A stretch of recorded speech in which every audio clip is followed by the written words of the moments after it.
G'day friends and fans, welcome to Dave Talk Stuff. You can tell by the title already, TV is demonizing the white man. Now this is a look into the claims by individuals who have predominantly been white, complaining that TV has demonized the white man.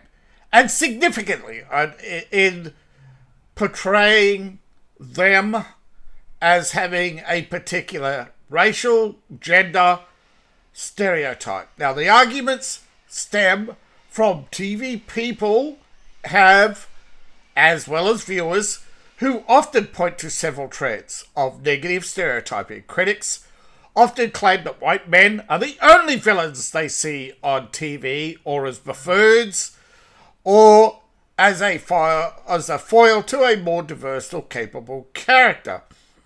The replacement narrative. Many viewers have seen their favourite characters woke-washed. The Hulk, Mary Jane, dozens of characters who are white with red hair have been replaced over the years.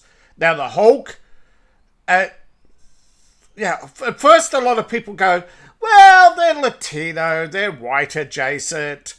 But even the Latinos now are saying, hey, we're getting negative stereotype too, you know. So it's shifting to, and you often hear this from feminists, the chant, male, pale and stale.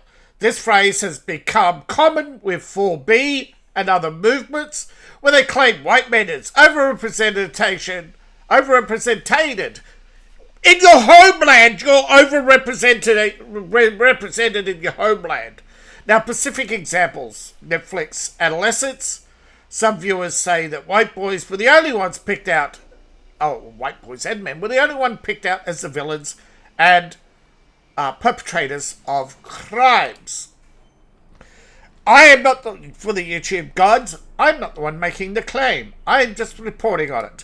Now, the Telegraph, who was actually a left-wing propaganda machine, and the diversity story is being written by Anita Singh, a very prominent British name, you know, has Christopher Eccleston, a well-known TV personality over in some parts of the world, who is a white heterosexual middle-aged man, has said that they're portrayed as the most toxic villains, according to how he's star of a show, Our Friends in the North, Hillsborough, and Doctor Who. He played one character in Netflix series The Unchosen. He's been portrayed in many TV shows, however, as a bad man, and recently he was portrayed as the sinister cult leader in a 6-part series written by Julia Geary. Well, obviously, she's stunning and brave. But, oh my God. But you start to see a pattern, don't you? Yeah. There's a great deal of drama about antagonists. But right now, most drama series have a white, middle-aged man who's toxic, heterosexual, late middle-aged, and well, he's thanking her for at least giving him some dimension. The awkward question is, of course, and yeah, TV's dumbed down because studio executives think we're all stupid. And unfortunately, monkey see, monkey do. Young people are going to grow up thinking that all white middle-aged men are these delusional preachers. And this is deliberate because, as you know, increasingly TV companies, because they fail in the United States, want to now diversify their product and export it. And they're finding that they can't. Africans don't want this garbage. China has banned it all, by the way. India, you wouldn't get 100,000 viewers. And if you 100,000 viewers on Netflix India, that's $14.95. You do not make money in India. Full stop. The Indian millionaires and billionaires have pulled up all the ladders there. There is no Western drama that makes money in India. So what audience are they chasing? Well, they're chasing the migrants in the West. And do you blame anyone for thinking that television is dumb and making people dumber?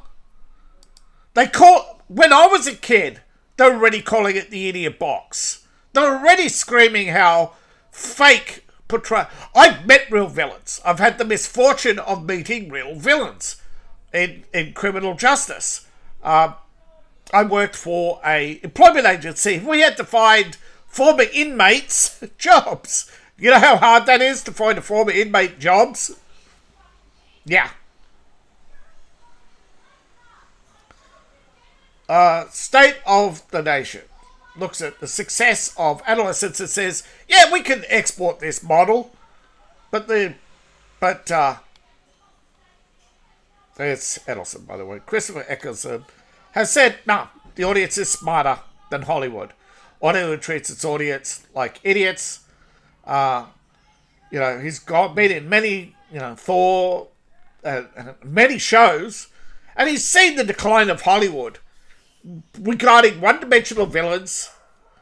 They don't make the little heroes look heroic or smart or clever. There's no Sherlock Holmes level whodunit here. It's obvious from the get-go.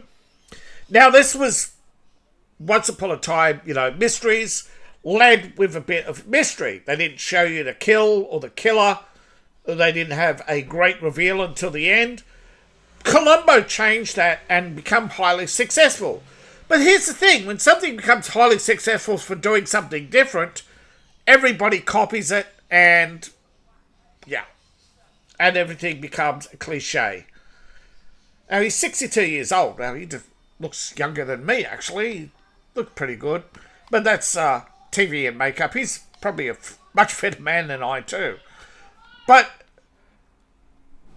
when it comes to Hollywood, I used to doubt a lot of actors when they were, right? And I've seen over the years actors give these glorious speeches about diversity. So I was really tuned out and and I was reluctant to bring this story. I've seen this story before, but it's popped up again on my feed. Eccleston has come under attack.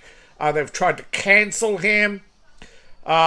His show, apparently there's a list now going around, the least woke shows on Netflix. I didn't expect the Telegraph to actually run this story. I thought, this is a joke, right? But over 1 million people have seen this story. So I thought, wow, I better bring it to you. Because he's seen the death of TV, right? Even, there were some high-class dramas back in the day, but that's about it. I wouldn't include Dallas in that, by the way. But most TV, I would say, growing up, was very low IQ. One-dimensional villains were the norm. There were some clever shows like, I'm thinking David Jensen played the detective. Ronnie Barker with his comedy, The Two Ronnies. A lot of British dramas and comedies were really, once upon a time, considered world class. But these days, I'm struggling, It's the idiot box. But that's what happens when you overproduce stories in a narrow setting format where you train your audience to only sit there for between 5 and 15 minutes and then pump them full of ads. The reason why our attention span is dropping is because you're expecting an ad. You have been subconsciously trained to expect an ad so you only pay attention for a short period of time and then you automatically tune out because you've been hardwired to expect it by television advertising. So it's actually, that's why audiences are getting dumber. Because TikTok, so many ads, so many short videos. But masculinity is at a crisis, particularly white middle-class boys, who are often neglected, left to rot by governments. They're targeted by the far right, by the far left. They're demonised, villainised, or turned into villains. Now, the far right is not what people think. Now, I'm not going to defend the far right because YouTube will have a hissy fit, but I suggest you do your own research and you'll find out there's a lot of diverse groups out there. There is no such thing as the far right, in my opinion. There's the right so far. There is the people who are right of Marx, aka on the Freedom Index. The left goes down, the right goes up, starts at 0, that's on the left. Freedom Index goes up, and the far right would be far on the Freedom Index. Far right would be libertarianism. But the so-called far right are boogeymen created by your government, in my humble opinion, like the Patriot Front, like the KKK, and many other groups. They're created by politicians to serve political narratives so they can scare people into voting a certain way or being passive, and spreading the racist narrative has become a highly profitable industry, with lawsuits now reaching in the billions per year made by large law firms who sue for civil rights. So you be the judge. But at various festivals, he's spoken out in public about this. He's given interviews where he has spoken out about how one-dimensional and how pale and stale, yeah, I can get it. Paddy McGuinness wanted to play Hamlet. He was told, no, someone else gets to play him. Now, we don't see working class heroes anymore, like David Jensen. Okay, yes, he's British. I'm trying to think of an American example right now, but it's hard because in my later years I saw a lot of anime, and anime, the woke elements for comedic purposes, making fun of woke culture. It was also, anime is more outrageous and comedic in their portrayals of villainy of any kind. But when you can't have, go back to The Wire. Somebody wanted to remake The Wire. They were told, no, negative stereotype. But it portrays Baltimore. And some of the villains in The Wire were, you had a Polish dock worker, you had a Irish cop who was corrupt as the day is long. You had black police complaining about how broken the system is on repeat offenders getting let out. So The Wire was very good. You had very good working class heroes in that one. I just couldn't think of their names of individual characters. But this is why people are going back to the older stories, to the older books, to the older television, to the pre-Netflix days. There is actually a television category of shows called pre-Netflix. I don't know if it's official or just some list that was on Reddit that I saw during my research into this. But he's not the only actor who's spoken out, but Christopher Eccleston has been targeted for highlighting his speech recently to his Instagram followers, where he was complaining that audiences are smarter than Hollywood. And I would tend to agree. But from a mgtow perspective, mgtow does not recognize the race or religion, only the fact that men are being demonized. So he is touching on the edge of where we are at. And if you ask a lot of migrants what they think about some of the diverse cultures they've encountered, they're embarrassed. There was an interesting video I saw the other day as a side note a Nigerian woman debunking all these claims by African Americans with what you call wee-wazzery. You look it up for yourself. Debunking wee-wazzery. You know, all the attempts to rewrite history. And, of course, woke shows on Netflix, yeah. But masculinity should not be contingent on other oppression. You cannot oppress people today to make the past right. That is not how justice works. That is not historical justice. That is vengeance. That is mindless vengeance. That is trying to... there is no karmic balance to be restored. The universe restores itself. You are these people who want to... These justice warriors, in my humble opinion, are cliches, bored out of their minds, wanting to meddle in other people's lives, wanting to have fame, fortune, love, acceptance, or even just getting back at someone. There are many reasons why people become so-called justice warriors, like the environmental warriors, and they don't realize where it all comes from. It does come from racism and oppression, and it dates back to the Roman Empire. I know people are going to tune out, but just hear me out. It's not going to take long. Stupidity is not you. Oppression is not you.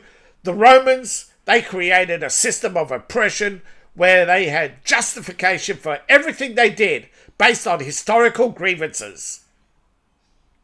So don't think historical grievances are new. Okay? Rome tried to justify its oppression of men, of women, its abuse of children as labor in the fields, all in the name of peace, Pax Roma, right? To bring peace. Why? Because the 7 tribes of Rome were sick and tired of being raided by their neighbours. So finally they put their grievances aside, formed an army, conquered the Sabine, conquered the Etruscans, and most of the conquered people were willing to fight for them. When they were liberated from their own oppressors, they said, yeah, we don't want to fight you. We didn't want to fight you. It was the leaders who made us fight you. So that gave Rome the idea that they'd go around cutting off the leadership of all the various counties around them. Like, remember, Italy used to be over 112 little nations.